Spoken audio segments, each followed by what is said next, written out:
Mga boss. So ayun mga boss. Andito tayo ngayon sa taas. Ayan. Ang ganda ng weather natin ngayon mga boss. Nag-aabang tayo. Nagkarga kasi tayo kagabi mga boss ng 5 birds sa club ng SARPF. And ngayon, abangan time na. Ito yung ano nila, yung forecast ngayon. Ayan. Good morning mga idol. Last 40 seconds.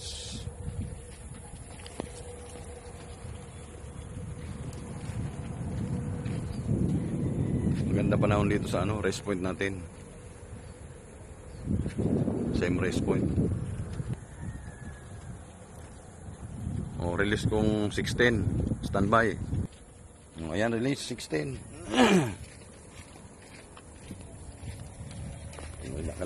Kuyog. Jadi ki Jibril Timbaaw.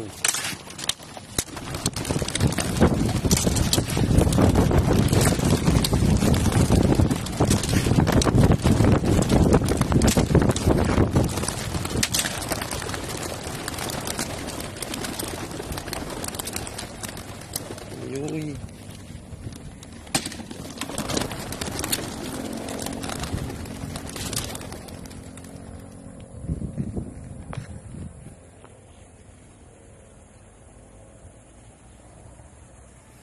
Nagbulag.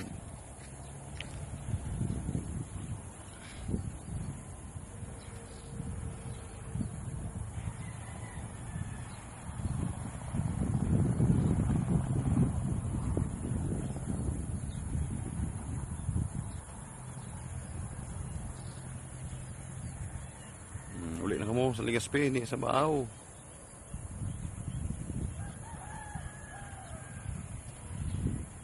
Kaya na sa Dapiloso po.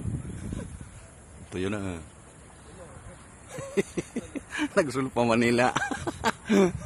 Ayan, sumibat yung isa. Sige na, good luck. Thank you.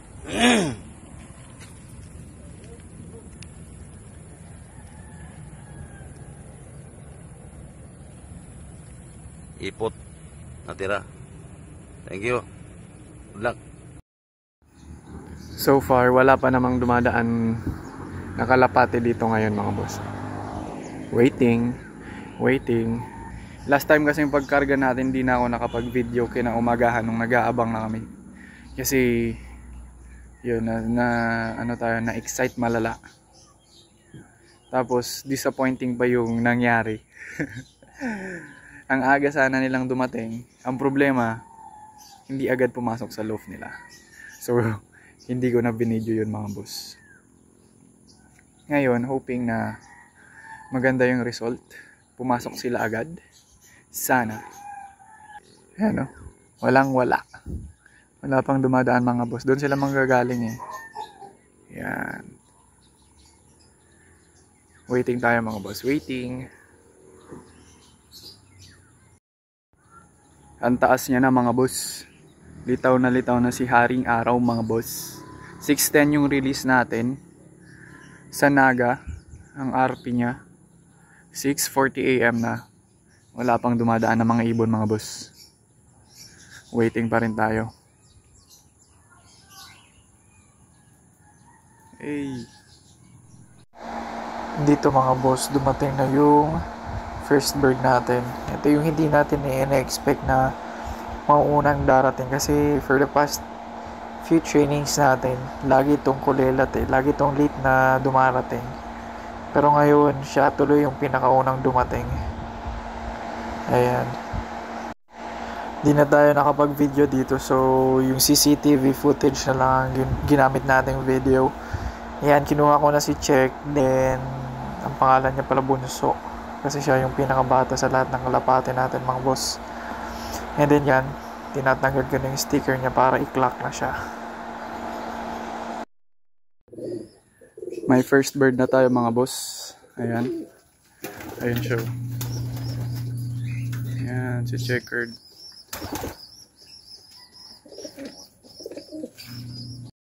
Apat pa. Apat pang hinihintay natin mga boss dumating. Wala pa yung iba. Biglang dumilim eh. Update lang mga boss, kompleto na yung mga kalapate natin, yung 5. Ito na sila. Yan. Ito si Grisel. Ito. Tapos ayun yung nasa taas. Yan, nakikita ba? Hindi kita ba? Ayan o, siya. Tapos ayun, yung checkered.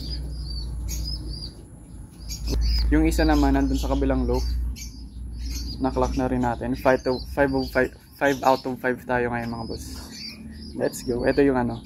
Sana nakuha ng CCTV kung paano namin clean up kasi hindi ko na na-videohan kanina.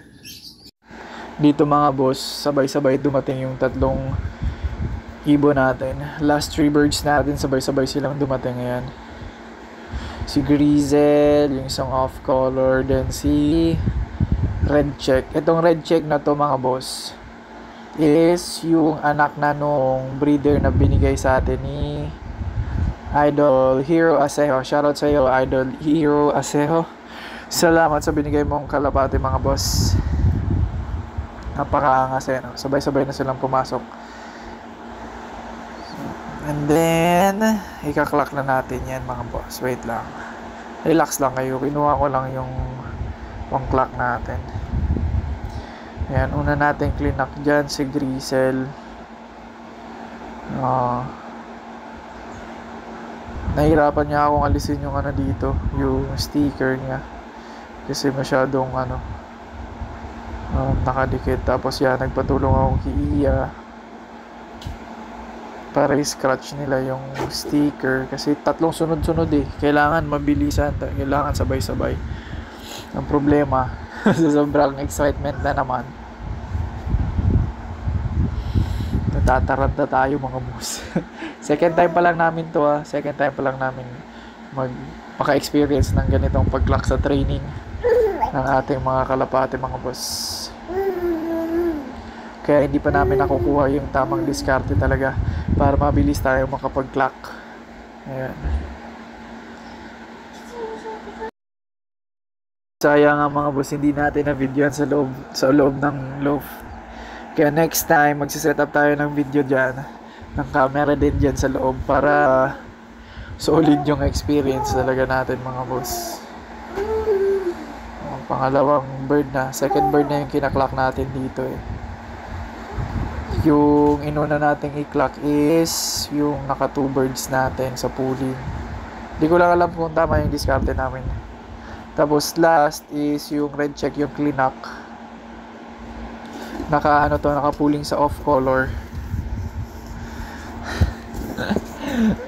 Napakaangas, lahat natin ito tinayaan sa pooling. Ayan.